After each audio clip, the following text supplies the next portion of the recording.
Yeet Fleet presents r/AskReddit. What are you not going to do in 2020? Remember to write 2020 as the date for at least 3 months. I just wrote 2017 on a check 3 weeks ago.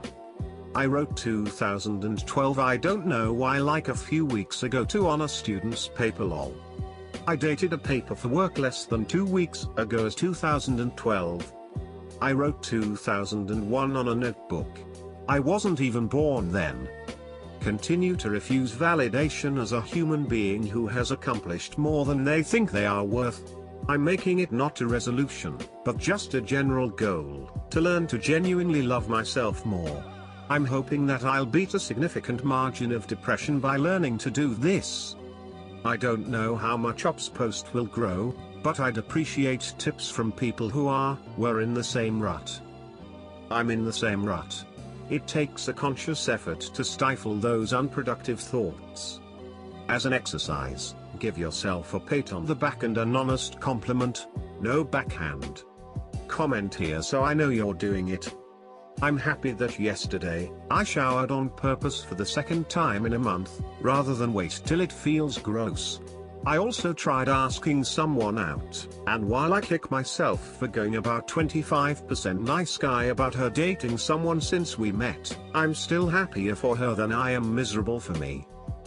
It's the little signs that you are doing better, and those little things will add up if you give them equal weight to the rubbish. There's someone that asked me to watch his dogs for a week.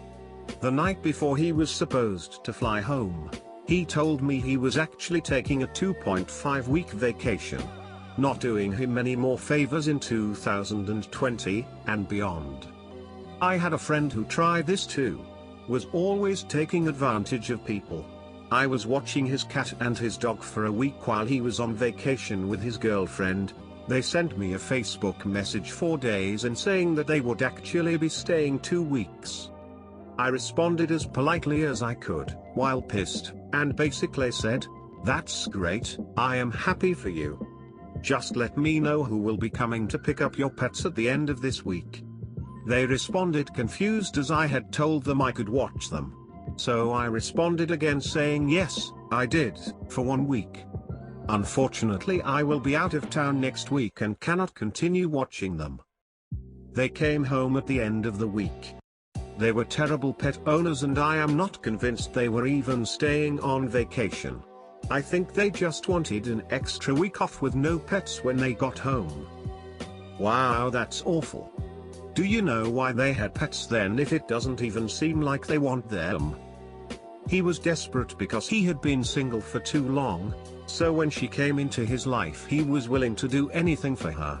He knew pets were not for him, but it seemed better than children, in order to keep her. Things went downhill from there. He honestly became much happier and better to be around once she was out of his life. Throw a big party New Year's Eve. I'm absolutely not gonna set any expectations or goals.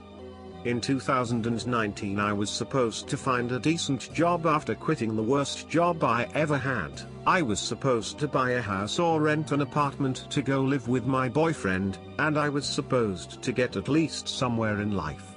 Long story short, I found a job that doesn't even pay me enough but can't quit because I need the money to help my family. Wasn't able to move out because, of course, money is not enough. And I found out my boyfriend of 9 years was cheating on me for the best part of our relationship. So yeah, no big goals setting for me. Life is just a series of disappointments. Get caught by the police hopefully. Watch out for snitches. Decline invitations from close friends and miss out on a lot of happenings in their lives. I'm not gonna be a doormat.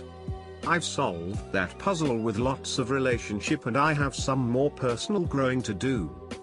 Give myself some ridiculous resolutions that if I was serious about it I would be doing them already. Get laid. Didn't happen in the 2000s. Didn't happen in the 2010s. Really doubt it's gonna happen in the 2020s. Die in the middle of the highway in rural South Dakota at 3:26 a.m. on a Sunday morning. trying to be suspiciously specific, aren't ya? Vote for Trump. Get fully drunk. Tried getting drunk for the first time since while I could drink. I never drank past tipsy. I always wondered what blackout was like. It was awful. The parts I do remember were of my ex having to help me go pee since I couldn't stand up or stay sitting without falling. The next day I had a migraine, felt incredibly nauseated, and threw up. Also, it ruined mojitos for me as that was my drink of choice to get drunk with. Become a mechanical engineer and become the greatest scientist of the century and die from pooping. Mess around with college. Last semester I messed around and, even though I got A's and B's, I could have done better. I struggled hard with math because I only ever studied the day before the tests, and barely understood the material. The worry about that and multiple absences coming back to bite me in the ass, also upset professors, was immense. I don't want to worry like that again. Keep toxic people because of sentiment. 2020 is about change and letting go. My family is messed up, already cut off contact with my mom, my dad is going to be limited contact, and I'm going to leave my brother behind. I'm not going to stay in my brother's shadow and influence. I'm leaving my dad behind to deal with his son, but I've tried too many times to get my dad to see his son for who he really is, and my dad still wants to take care of him. So I'm leaving that be. 2020 I'm going in trying to better myself and let go of my family, because they can't be the family I need right now. It hurts, but I'm going to do everything I can to leave and step out of my brother's shadow and my family's cave. They're stuck somewhere in the 2000s and I can't stay with them. Pretend like this is the year that I'm finally going to get my stuff together. Let's just be honest. This year will suck as much as the past 10 have. Thanks for watching. Yeet Fleet, please subscribe for more.